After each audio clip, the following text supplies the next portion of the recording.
இன்னைக்கு நம்ம கேரளா மீன் குழம்பு செய்யலாம். அதுக்கு சின்ன வெங்காயம், தக்காளி 3, 1.5 ஸ்பூன் மிளகாத்தூள், 1/2 ஸ்பூன் மஞ்சத்தூள், 3 ஸ்பூன் மல்லித்தூள், இந்த இஞ்சியும் பூண்டையும் நல்லா இடிச்சு போட போறோங்க. இடிச்சு போட்டாதான் கேரளா மீன் குழம்பு சூப்பரா இருக்குங்க. இந்த மீன் குழம்பு வந்து தேங்காய் பால் ஊத்தி தாங்க செய்ய போறோம். நம்ம தேங்காய் அரைச்சி ஊத்த மாட்டோம். தேங்காய் பால் எடுத்து நம்ம மீன் குழம்பு வைக்கலாங்க. இது திக்கான தேங்காய் பால். இது வந்து தண்ணி ஊத்தின தேங்காய் பாலுங்க. எண்ணெய் ஒரு 5 ஸ்பூன் ஊத்திக்கோங்க. கடுகு போட்டுக்கலாங்க. வெந்தயம் போட்டுக்கலாம். சீரகம் போட்டுக்கலாம். நல்லா பொரிஞ்சதும் சின்ன வெங்காயம் போட்டுக்கலாம்.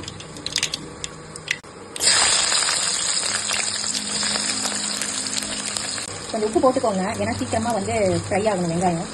நம்ம இடிச்சு வச்ச இஞ்சி பூண்டு பேஸ்ட் போட்டுக்கலாங்க.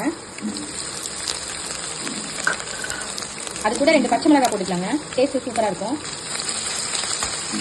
இது எல்லாமே நல்லா வணக்கிடுங்க.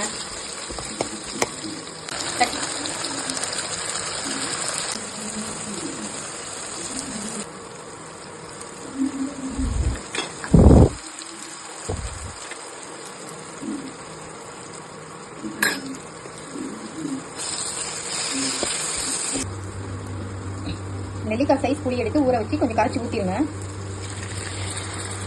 ஊத்தி விட்டுட்டு கொஞ்சம் நல்லா கிளறி விடுங்க.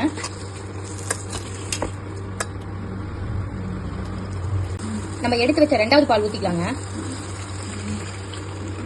ஊத்திட்டு நல்லா கொதிக்க விடலாம். கொஞ்சம் லைட்டா கொதிச்ச உடனே அப்புறம் ஃபர்ஸ்ட் பால் ஊத்திக்கலாங்க. இப்ப நம்ம 2வது தேங்காய் பால் ஊத்தி நல்லா கொதிச்சிருச்சுங்க. இப்ப நம்ம மீன் போடலாம்.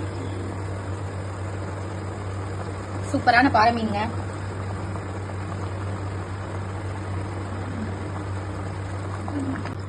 இப்ப நம்ம மீனை போட்டு 10 நிமிஷம் நல்லா கொதிக்க விட்டுட்டோங்க. இப்ப நம்ம ஃபர்ஸ்ட் எடுத்து வச்ச திக்கு பாலை இதுல ஊத்திடலாங்க.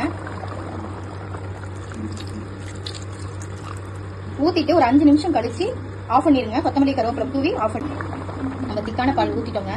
இப்போ 5 நிமிஷம் கொதிக்க விட்டுட்டோம். இப்போ கருவேப்பிலையும் கொஞ்சம் கொத்தமல்லியும் தூவிடலாம். இந்த குழம்பு இன்னும் கொஞ்சம் டேஸ்ட் கொடுக்கறதுக்கு நம்ம லைட்டா தேங்காய் ஊத்தி மூடி வச்சிடலாங்க. சூப்பரா இருக்குங்க இந்த குழம்பு.